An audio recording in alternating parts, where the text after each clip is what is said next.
Hi guys, it's your resident neurospicy vanguard, Haven, singer, songwriter, and rapper.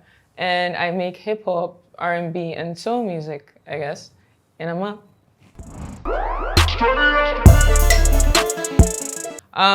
Haven was when I was looking for someone to come and save me because I was at a spot where I didn't really know anything that was going on, thrown into adulthood, and I couldn't figure out for the life of me how to do this adulting thing.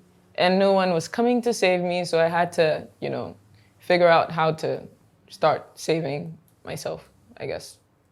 Yeah. Oh dear, I haven't heard that name in a while. Very different. Mandy is a very shy, happy child, happy-go-lucky child. Very extroverted, shy, but is a people's person. Haven, on the other hand, yeah.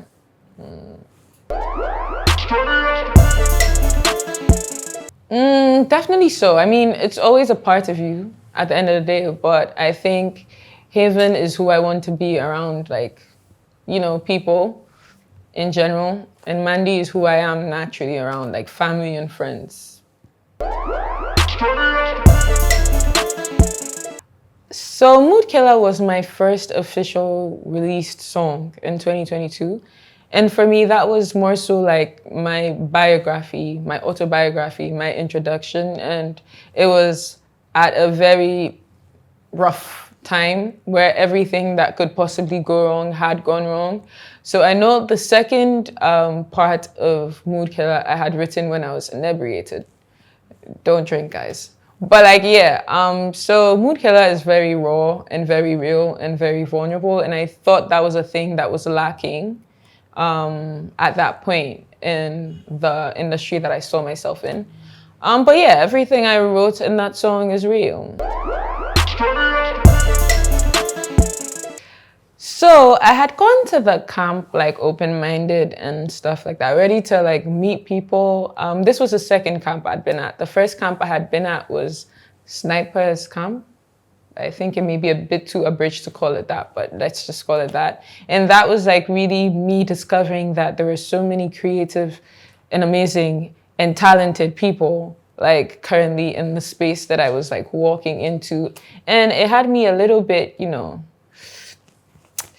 nervous, a little bit intimidated and whatnot. So Crocs was really my second go at a camp where I was a little bit more confident. And I also had friends, producer friends who are also looking out for my best interest, who are pushing me out of my comfort zone, Ranking. So Ranking actually called me or asked me to sit in on Offei's session with gigs. And so I was sitting in trying to be as invisible as possible. And then there was a free, space, sort of. And then they were like, you should do something on this. And in my head, I'm like, but then I was like, okay. So I went into the bathroom, wrote my verse, came out, did it. And it sounded nothing like what was already on the track. So I was a bit, but then it came out good. And then I didn't know that it was gonna be on the, album until I was told, I guess. And I was really excited to hear it. Yeah. But I think that definitely pushed me out of my comfort zone a little bit. So I rarely am ever willingly in the studio. I love making music on my piano or my bass. Digitizing it is a bit of work for me. It takes a little bit of effort. So unless I have phone calls or hey, go back into the studio and record, I'm rarely ever in the studio. So I usually run away from features. But I think with Alan, with Nova is a really good friend of mine, and he literally pressured me hey, you have one day to finish this. So I had to go sit in the car and write. Alan was also at a camp.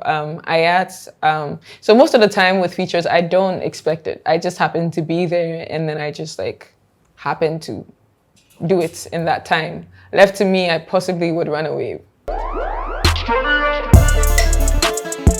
To be honest, it was supposed to be like more, like a lot more. It was supposed to be like a back-to-back given pressure type things.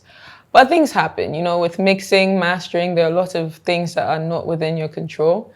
But I'd say I have at least one more for the year before it.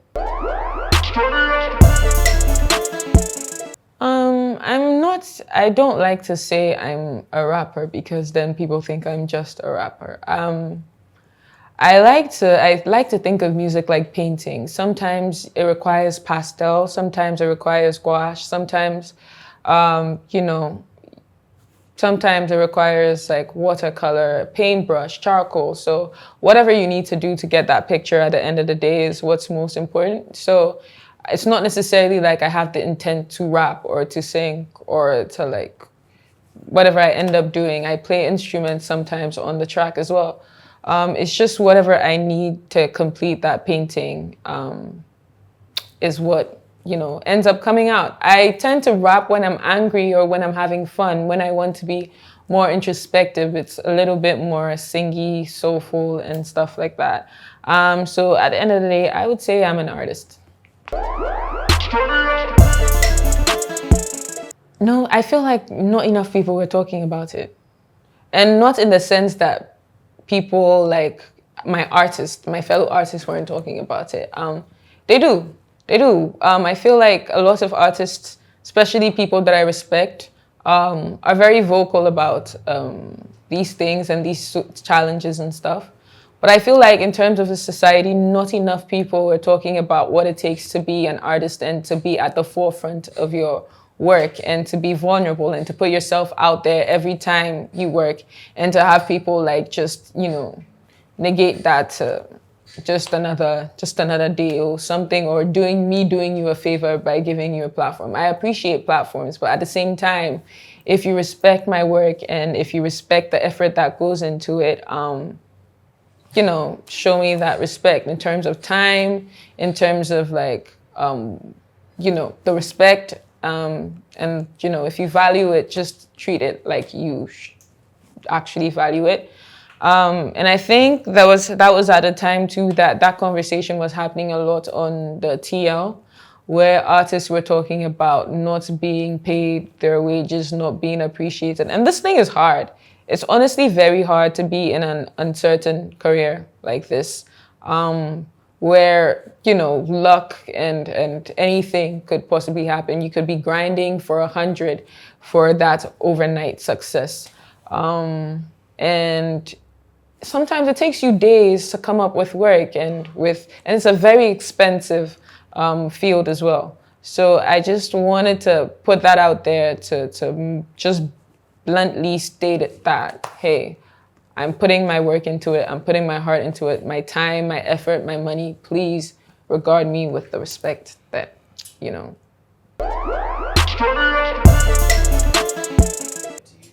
I never go to the cemetery. I didn't even go to the cemetery when like niggas were actually dead to me. I've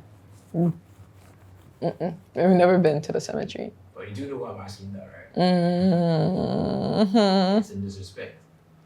Ah, right. That was hypothetical. But so, I lost like a whole half of my family during COVID. And that was when I was like supposed to be like, I was really, what's the word? I was really like having some sort of momentum in the industry.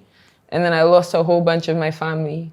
And I was at this point where people were telling me that I was paranoid, and that I was doing too much when I was trying to work things out with my life and heal at the same time, which obviously doesn't work.